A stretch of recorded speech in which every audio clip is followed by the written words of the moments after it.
Hello, welcome back to Firesense Gaming. My name is Ben, and today we're going to continue on Suzerain 2.0. So, last time out, we went to the Day of Dissension ceremony festival thing, whatever it was exactly. We had to send Franck to military school, and then we decided to pursue some sort of either trade relation, military alliance, something with Volks, and we'll kind of figure that out as we go. But yeah, and then looks like we have to go meet with Justice Isabel at some hotel in Holsword. Nia Morgan had arranged a dinner meeting with Justice Isabel Edmonds. Ahead of the dinner, Nia and I met to have a talk.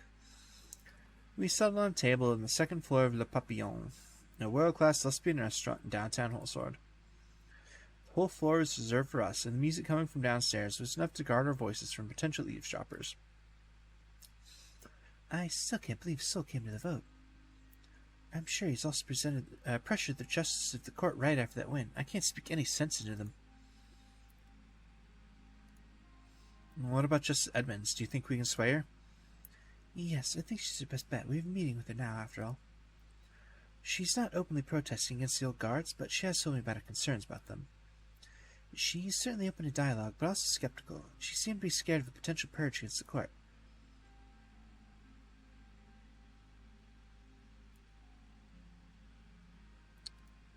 Well, hopefully we can find some common ground against the old guard. That's what I hope for, too. What's the atmosphere like at the court? Most justices don't really talk when I'm around. They don't trust me as I'm an outside member of the court. I only know about the two justices I mentioned earlier who are with me, so we have 3 votes there. Also, thanks for the recent efforts for... Wait, what? I think it'll be thanks to the recent efforts of our anti-corruption force, we managed to pressure several justices into cooperation. So we have potentially 4 or 5 votes in total. So today's meeting could bring us the last vote we need to reach 6. The old guards are fanatically opposing a proposal, so I doubt there's any possibility there. Can we rely on Isabel to bring all 3 census votes? Well, we can't know for sure, of course, but the ACP should help them get in line if Isabel's trust can't be earned. The census stick together. What's Orso been doing? He's doing his best to organize a court against your proposal. But there's huge pressure on them. The anti-corruption force has found incriminating evidence against some of the justices. Although they have immunity, they are scared that these will go public. We have already gained a few more votes in the court, but I'm not sure more old guards will jump on the same wagon.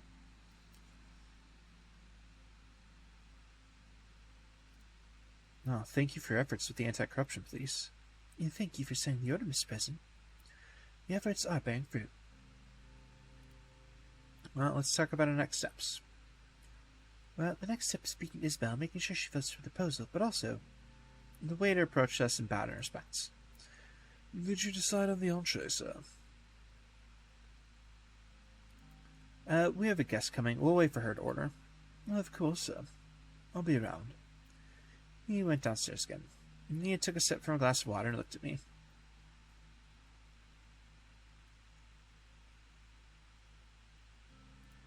Do you think we'll succeed?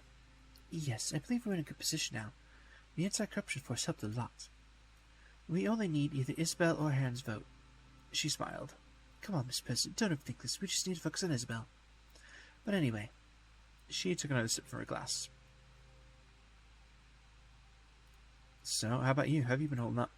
I'm fine, Mr. President. Thanks for asking. I'm just focused on a proposal. If it passes the Supreme Court, this will be a historic moment for Swordman. I just don't want to see another failure trying to change his constitution anymore.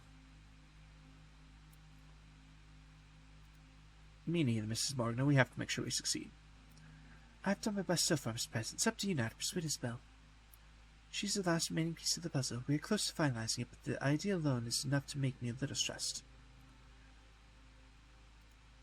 Anyway, let's talk about what we'll do with Isabel. Let's try not to agitate her when she comes. We won the vote, so she already has pressure on her. Not to mention the pressure from the anti-corruption police. But if she feels cornered, we might lose her, so it's important not to put too much pressure on her. Agreed, we shouldn't scare her off. That's for the best. Suddenly, I noticed Justice Isabel Edmonds coming upstairs. She was wearing a plain dark gray dress that hid most of her features. Oh, good to see you, Miss Edmonds. Nia got up from her chair to shake Isabel's hand. I stood up and shook her hand.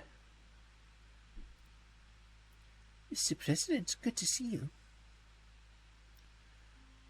It's good to see you, Justice Edmonds. She took a seat across the table. How's your day, Mrs. Edmonds? I would normally say good, but this time I'll take the liberty to say that it was insanely exhausting. Heavy court matters again, not that I'm complaining. Suddenly the waiter approached us. Are you ready to give the order, sir, madam? I'll have the sauté pilasse, please. As you wish. Mrs. Edmonds? I'll have the salad, thank you. Of course, and you, sir? I'll have the salad, too. Perfect. He quickly took a couple of notes in his tiny notebook. I'll be back shortly. He went back downstairs, leaving us alone on the upper floor again.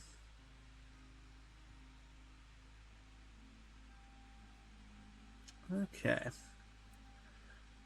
So, yeah, if we're not pressuring her, let's, small talk a little bit. How's the situation in the Supreme Court? Let's just say busy. She moved herself on her chair to be more comfortable. First of all, I want to congratulate you on the successful vote in that Grand National Assembly. But it pains me to say that your proposal has a very low chance of getting through the Supreme Court. Oh, that's why we have you here. You are right. You need our wing to vote for you, otherwise all your hard work will be in vain. Miss Edmonds? You know it's true, Mrs. Bogner. Mr. President is aiming to destroy the court and he needs us to do so. Well, why should I vote for a proposal that take away my immunity as a justice? Was this the promised reform impeaching a justice with the decision of the Assembly?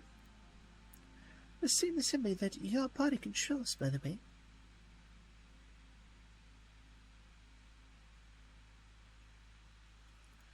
We need proper balance of power, Miss Edmonds. Try to see the bigger picture. Proper? You are already trying to take away our right to vote on constitutional legislature and also open a way to impeach us, are you not? She sighed. At that moment, the waiter came back from downstairs, carrying plates of food. After seeing that we were in the midst of a discussion, he averted his eyes as he approached us. He quickly started serving the food and refilled our glasses. He placed a plate of salade bucco in front of me. It looked very fresh and smelled of olive oil. I was very hungry. Bon appetit. Thank you, it looks delicious. The waiter bowed to us and quickly went downstairs. We wished each other a good meal as Isabel and Nia slowly started to eat. So, Miss Edmonds, are you still thinking the same about the old guard? Of course, nothing has changed. That's good, we still have that in common. That doesn't mean I'll accept any proposal the old guards oppose. No, it means I will put the whole court under the bus. The impeachment clause about the justice affects all of us, after all. I understand your concerns. I also do not agree with that clause. But we must start somewhere. I'm supporting the president because he made this proposal with good intentions. Isabel took a sip from her water and turned to me. Tell me, Mr. President, what are your real intentions?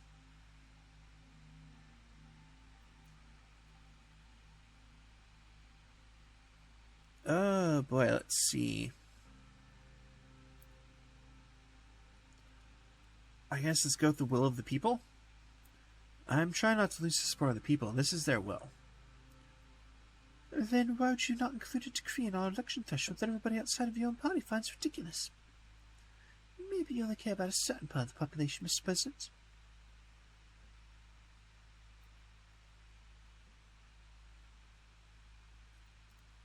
That's an issue that can be addressed later. Is that one of your intentions, then? Yes, I mean, we must eventually decrease the threshold.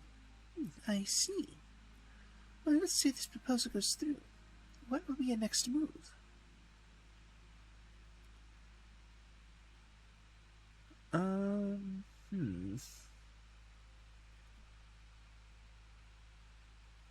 Let's go with transparency. That sounds good. To ensure the new processes are respected and executed in transparency. I see.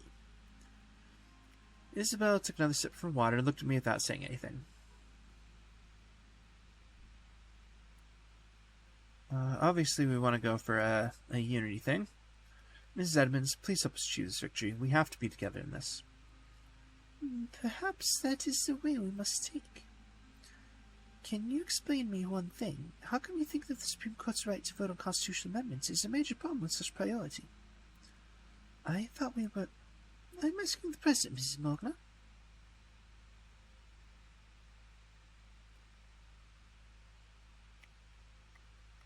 There we go. The judiciary should not have legislative powers, Justice Edmonds. Ah, so that is your position. I see. I don't know what to say, Mr. President. And these changes are one thing, but there is also your political view. I don't want to hand a victory to a millennialist.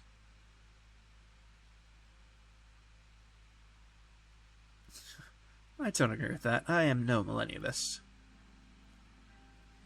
So, you're no fan of millennia? Who cares if you're not Chancellor Hegel's Volkswagen socialism? Or Swedish socialism of Bernard Circus? It's all Carlos Marx's socioeconomics in the end. You are playing with fire, Mr. President. Nia suddenly cut in.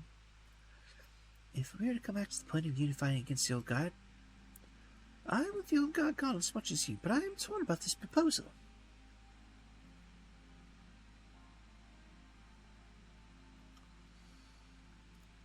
Don't be. We're together in this. This will open the way for further reforms, too.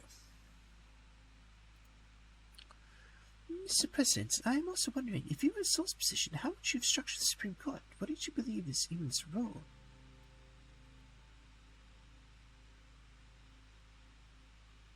There we go. That's the one that makes most sense. It must have the power of judicial review and to strike down laws that are against the Constitution. So, what do you think about the judicial review?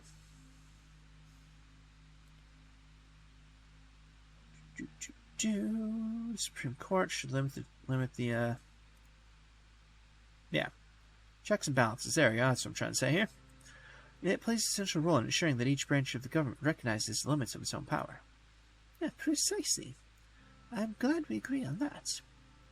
Isabel went on to finish the remainder of her salad. So, Miss Edmonds, what are you thinking? I want to help you, Mrs. Morgana, but if I give you the power to impeach us today, what's going to happen tomorrow? Can you even give me any guarantees this will not result in the destruction of the courts?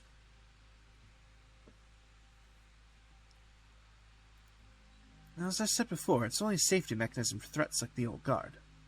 She took a sip from her glass.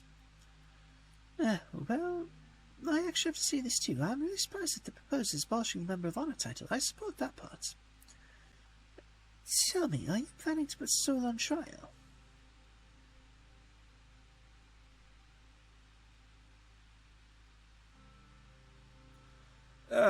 Boy, okay,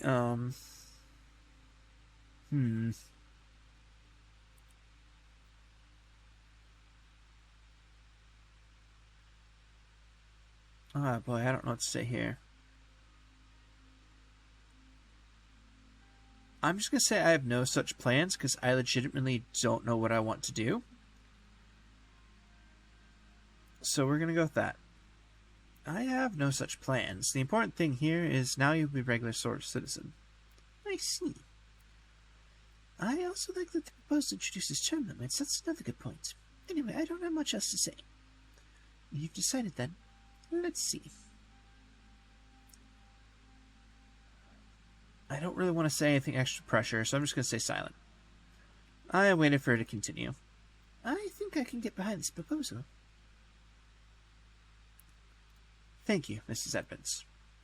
I can get you the 3 votes you need. We're already somewhat inclined to vote for the proposal. I will talk with my group. Thank you. That's great to hear that you support us. Thank you. I see we've all finished with our meals too. I think it's time to conclude this meeting. Thank you for inviting me here, Mr. President. Thank you for coming. She stood up and shook my hand. Thank you for the meeting, Miss Edmonds. Likewise. Isabel took her coat and walked downstairs. Nia and I looked at each other. Oh, that's good news. That's great news. After a few minutes of thoughtful silence, we also got up from our seats and left the restaurant. It was a good start, but I was still uncertain if Isabel would be enough. I got in the presidential Katia and Serge started driving me home.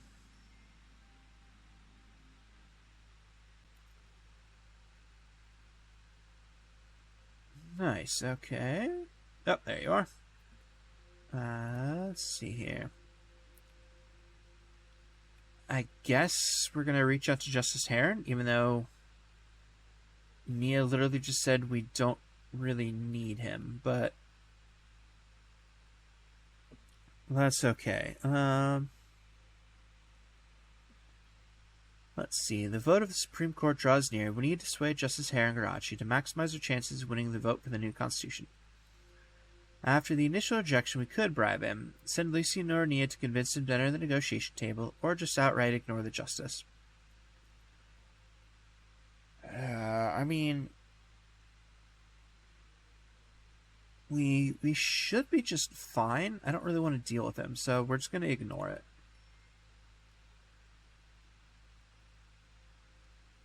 Maybe I should have done that, but I'm going to trust Nia when she says that we've got all the votes we need. Alright. And it looks like this is all there is, so I guess we're going to see if that backfired or not. So, announcement of the Supreme Court's decision. Back in the office, I was eagerly awaiting the decision of the Supreme Court regarding our change to the Constitution. I stood up from my chair and looked out the window. Pedro and Pascal were with me too. Pedro was slouching on the couch on the right side of the office and staring at the ceiling. Pascal sat across from me. He was also eagerly waiting for the results. The whole process has been tough on all of us, but now there's nothing left to do but wait for the justices to cast their vote. What do you think, Anton? Are we going to make history today? I sure as hell hope so. So you trust Isabel to bring the votes? Yes, I'm sure she'll support the proposal. I hope so. I trust Isabel, and according to Nia, she's a woman of her word. But anyway, we'll learn about the votes soon. The session's already underway. By the way, what time is it? I looked at the tall case clock in the room. It was already 20 past 11. The court's voting session was scheduled to end in 10 minutes. We've got about 10 minutes. Okay, we'll hear soon about the results then. But anyway. He rose from his slouch and stretched. I don't know if you've noticed, but Casada's been getting popular in the assembly recently. Our party's been spotting him on a lot of bills, some of which have already reached you. Well, what do you make of this? I think he's a very dangerous man, Anton. We can't let him divide our party.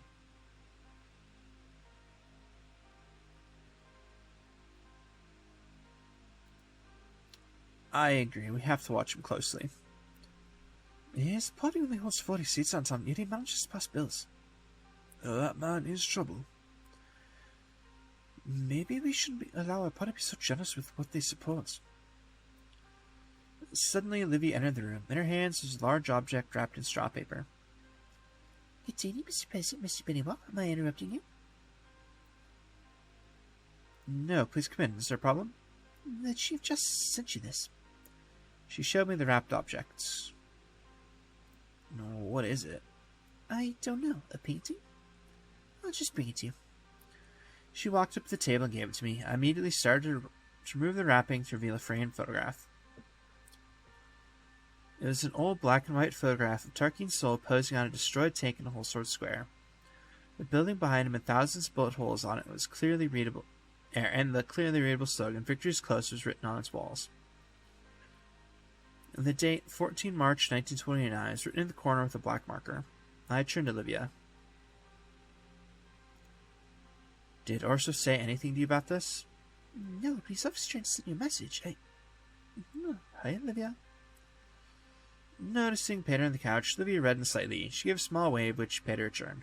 Also totally not suspicious at all. Mr. Vice President, I'll be leaving now. As soon as she left the room, Peter came up next to me and took a look at the photograph. Nice present. This must be some kind of message. What is it? Victor, be close, huh? What's this getting ahead of himself? Suddenly, Lucian rushed into the room. Mr. President, the vote has been concluded. We immediately gathered around him. Congratulations, sir. The constitutional changes are finalized, with 7 justices voting for the proposal. Ooh, nice. We only needed 6. Yes. Peter jumped up and down like a little kid. Yes, congratulations, everybody. This is a historic moment, Don. We've changed Seoul's constitution in 1929. I'm without words. We're writing history. Damn right we are. Peter approached to give me a hug. Why the hell not? We hugged each other. You did well, Anton. Congratulations, sir. Today is a big day. You must also start preparing a speech to announce the changes, sir. I'll go ahead and reach out to the cabinet. We can celebrate this together over a meeting. All of us immediately got to work to plan our next steps after our Supreme Court victory. Fantastic. That was easier than I expected, and wow, that was a ton of updates. Okay. Alright. Looks like they're all in the law here.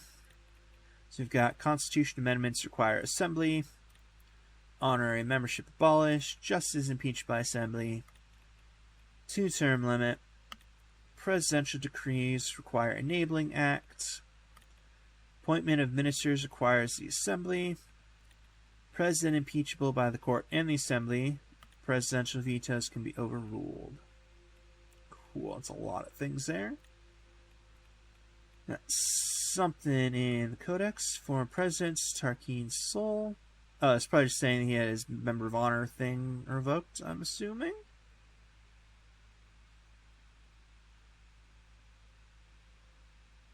Yeah, right there. He's the only person who held the title Member of Honor, which gave him total immunity as well as an indefinite right to partake in the Grand National Assembly of Swordland, before the amendments proposed by Anton Ray removed his immunity from the Constitution. Fantastic. Okay. Let's see. Okay, so I don't see any reports, but we got 3 newspapers. So let's start with the Whole Sword Post.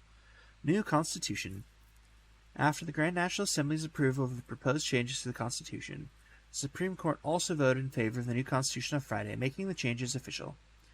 The new Constitution replaces several of the major sections that were seen as unchangeable, which many swords saw as owing its origins to the military rule of Colonel Tarkin Sol from back in 1929.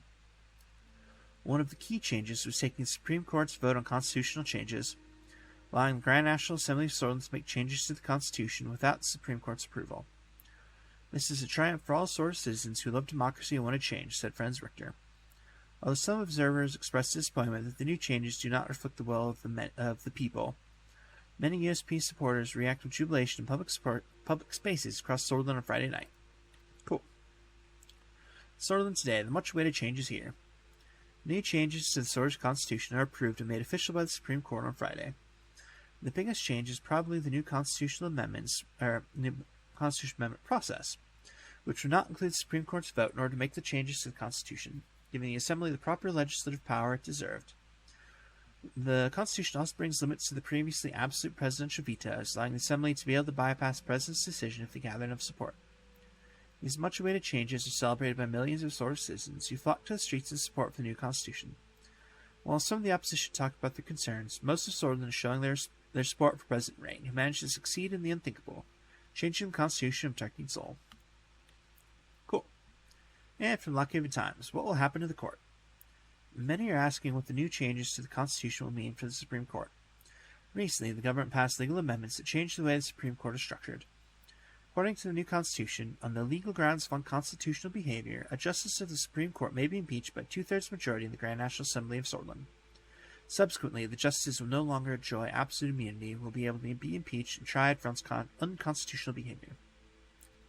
This new set of laws has raised questions about any future changes that may happen to the current composition of the Supreme Court. Will President Rain and his United Swordland Party, which holds the majority in the Assembly, be able to use this law to dismiss any of the once untouchable members of the court and replace them with his own supporters?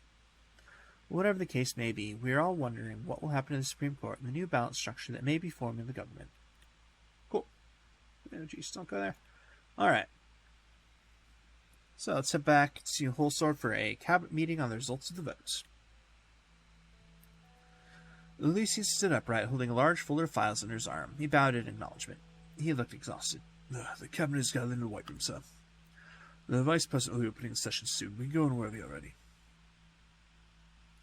Anything you want to say before we go in? I only want to congratulate you again, sir. You wrote history. Couldn't have done it without you.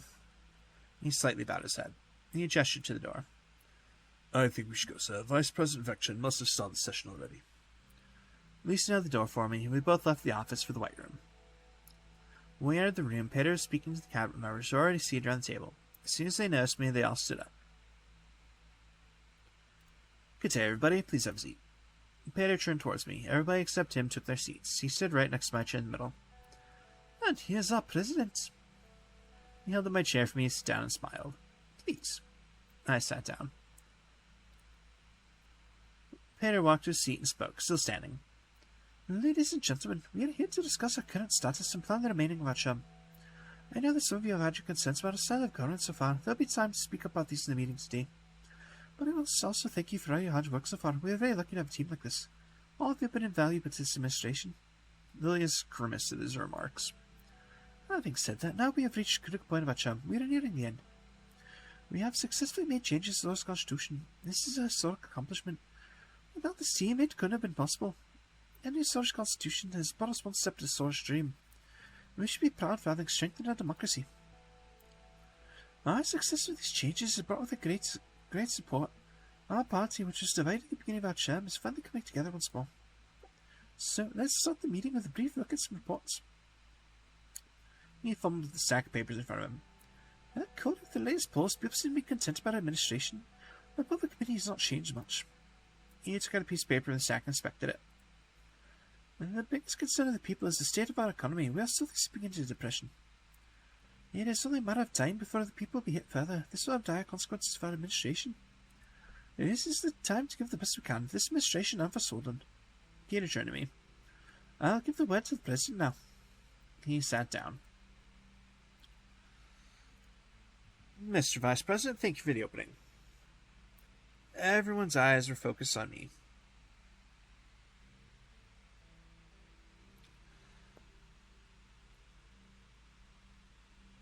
Okay, let's start with this. First, I want to talk about our new focus, some of my plans going forward. Let's see, we definitely want to focus on the economy, so the economy will be our number one priority until the end of our term. We'll aim to boost it even further. Simon nodded in agreement.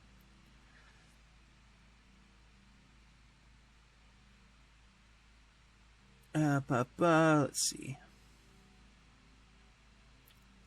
We can't get re-elected if we do not improve the economy. Almost everybody seemed to be in agreement with me. But no comments, so I want to talk about another plan. Okay, let's see here. What else do we want to do? We definitely want to impeach Orso Hawker. We can finally impeach justices. Let's organize the assembly against the Chief Justice. Lucian put on his glasses and inspected the documents in front of him. Yes, sir. Start working on it immediately. He wrote on the document, put down his pen after. Let's see if there are no comments, so I'll talk about another plan. And let's start the investigation on Tarquin's soul. I don't even care. Why not? Let's do it. I know there's a achievement trophy, whatever it's called on here for... Well, something to do with investigating. I don't remember what. I'll have to look at it. But I know it's there, so we're going to do it. So, now that we can, we'll start an investigation on Tarquin's soul. It's long overdue. Yosef narrowed his eyes and stared at me. I couldn't help but feel uncomfortable. Lilius stood up and took a long look at the ministers around the table. I have no words. Is anybody else going to react? I cannot believe this administration comes from the United Soldier Party. A lot of people suffered under Sol. Justice must be served. And you will not sit idly against your attacks, Mr. President. Let's just move on, Mrs. Groff. If there are no other comments, let's move on with the meeting. Let's see, I think I have to do this, so next I'll make an important announcement. I've decided to form an alliance with PFJP. Some people looked at me questioningly.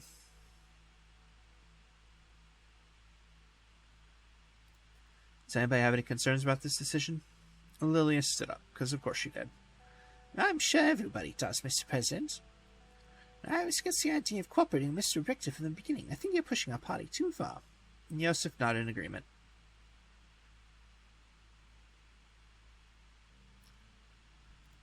I disagree. We have much in common with Mr. Richter, and an alliance with them is beneficial for our party. Let's not forget that this party is founded on the ideas of soulism. We have nothing in common with anti-soulless liberals. You can try, but you cannot force us to change our values.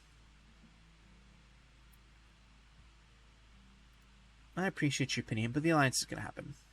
She took her seat. Pascal cut in. I think it's a very clever decision. We have shown Soldan that our parties can cooperate and work together to bring change. I think we have many shared values, Mr. Richter. It is manageable. Pascal's right. Think bigger. There's a brief silence. Yay, you got an achievement for that. Cool. Next, I want to hear brief reports from each ministry. Peter gestured at Simon and he immediately stood up. Mr. President, dear colleagues, Mr. Vice President was pretty on point in the summary of the current economic status. He also used the word depression. He could have been more correct. Our GDP has shrank by 15% last year. And this downward trend has broken our economy over the last years. If we cannot continue at this time, if we cannot continue this in time, we'll end our term in the truest sense of the word in a depression. However, this is not yet reflected well with our debt situation. Our total national debt has increased about 85 billion rand this year. If we maintain such a deficit over the next years, we'll face a massive debt crisis which could crash the economy. The Assembly is working on introducing new tax bills which will generate more revenue for the government. These efforts will depend on the government deficit situation. On the other hand, unemployment has seen no positive changes. There has been an increase in joblessness. It is now at 26%. We've lost control of the situation. We caused millions of people to lose their jobs. You need to pause for a moment. That's terrible. Is there more to it? Well, I don't want to get into too much detail right now. But I have to say that the failure to open our first infrastructure project was costly. Unfortunately, we expect to see it finished in the next months. But apart from all that, I'll finish with an update on our latest project. The manager report that everything is going well and very fast to start in our agricultural zone. I'll keep it very brief for the sake of the whole meeting and end my report on that note. Your concern has been heard. Gus stood up as soon as Simon sat down. Well, I'll keep very brief, Mr. President. The trade deal with Valen increased our agricultural exports in the Berger region. We are slowly but surely reigniting our agricultural production. Our ministry is aiding the farmers with government subsidies. We're sure this will have a positive reflection on our economy in the near future. Finally, although it's not strictly my purview, I'll provide you a quick update on the situation with Gazom. The returns come in from the shares of Sword recently sold. Unfortunately, we've only turned a little profit from the sale. That'll be all. Thank you, Mr. Manger. Next up is Pascal. Mr. President, there are currently no major problems with the Ministry of Health. We are currently investigating some reports of a small polio outbreak around a village called Hamia. I believe we can get into more details in our policy meeting soon. Thank you, Mr. Benoit. Yosef stepped up. The Ministry of Defense is a very important report regarding our situation with Rumberg. The investigation showed that Rumberg was in fact weaponizing rebels against our state. We have learned that they have been aiding the Bluish rebels in Valiant too. Our military must stand ready for any possible attack coming from Rumberg. We have gathered intelligence regarding the military research and production. They are building a massive army. Our military still needs to stand against such a superior force if we do not deploy new tactics. We cannot let them threaten us like this.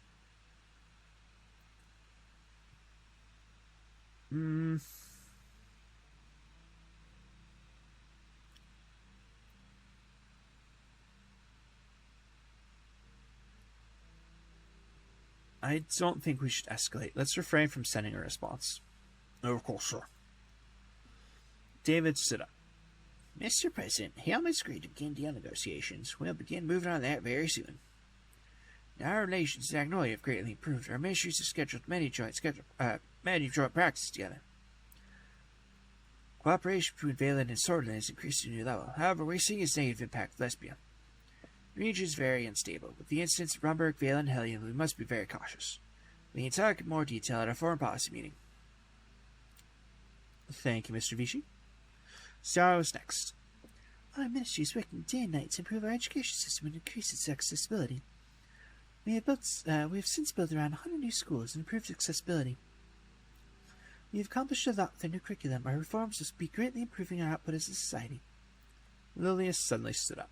Mr. President, we have important equipment missing from several of our major police departments. We might need to implement some new measures soon. We'll provide you a more detailed report at a later date. Unfortunately, Governor Braun is continuing its discriminatory policies against the Blues in the Special Zone. I'm afraid if this continues, we will have a major problem in our hands. The report of the BFF organizing its forces is very concerning. There's one more important thing to ask of you. I'd like to transfer the Gendarmerie under the Ministry of Interior to improve the internal security efforts. I haven't heard this before, and that was incredibly rude of you, old woman. I'm still working on the proposal, and I have legal backing for it. I was going to mention it later. The Ministry of Defense shouldn't be meddling with internal security affairs within Gendarmerie. We had several instances where they were too violent too quickly, and some military officers giving reckless orders at times. I'm not so sure how this would help. I can assure better ensuring the security structure with cohesion and successful operations.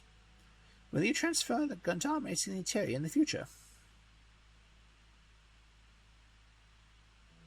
Yeah, I can't make that promise. Yost would be furious. That is unfortunate. Lilia smiled faintly. Nia stood up. The Supreme Court has delayed the issue for Erskine case again, indefinitely. Mr. Hawker and his cronies are adamant about protecting Governor Braun in the special zone. In this process, Mr. Erskine gained a lot of popularity and is now leading a peaceful protest movement against Governor Braun. Luckily, I've been working on the semi-autonomous zone project for Berger, and I have an update on that. Apart from a few small details, the project is ready to be implemented. We'll soon be able to get rid of the current governor. I'll send the final documents for you to sign soon, Mr. President. Great work as always, thank you. Of course. Nia took her seat. No one's going to mention the fact that Ciara got cut off and never got to finish her report? I believe that's everything. Alright, I guess not. One by one, my ministers packed up and left the White Room. Gus, however, stayed behind. Mr. President, just a quick word regarding the investment I arranged for you. In your vineyard and earlier has begun producing some wine. I've also arranged for several tasting sessions or to sample the products, give ideas on how to improve quality.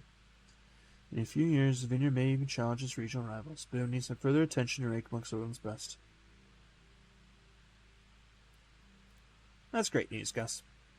What I tell you, Mr. President, take a little risk and it'll pay off in the end. It's a pleasure doing business with you. Avald sends his greetings. I left the White Room and headed to my office. Carl Greiser was waiting for me by the door. Hey, Mr. President, can I have a moment of your time? I have something to discuss. Of course, let's go inside. We entered my office. I sat behind my desk. Thanks. Have a seat, Carl. Thank you, sir, but I'm fine. I will not take long. The Anti-Corruption Police has compiled a report regarding the active investigations. We've been watching the old guard closely, just as you asked, and we found a very complex web of connections. There are missing links in our investigations, but the old guard seem to be involved in huge cases of corruption and lobbying. Most of the connections link to Chief Justice Hawker. Despite none of the members of Assembly have direct ties to them, there seems to be complex web connections that has proven very difficult to track. We also have another suspicion. Our findings led us to believe there is ongoing cooperation between the Young Swords organization and the Old Guard. While this is huge, it is very difficult to create a strong case at the moment, but the justices of the court no longer enjoy absolute immunity before the law. If we decide to proceed, we could possibly take the Old Guard down in a legal way.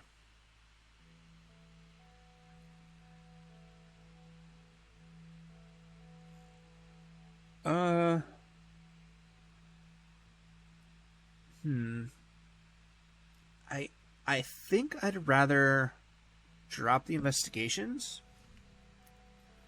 I think we have enough to take down Hawker, which would pretty much destroy the Old Guard. So I think if we change it later to, the oligarchs, we need to take them down. I think we can take down Hawker on our own. So let's drop the investigations for now. We don't need it anymore. As you wish, sir. And it's time we shift our focus elsewhere. Start investigating the oligarchs. Yes, sir. I'll give you an update soon. I'll also send you the detailed report of our previous findings. Thank you for your time. Thank you, Carl.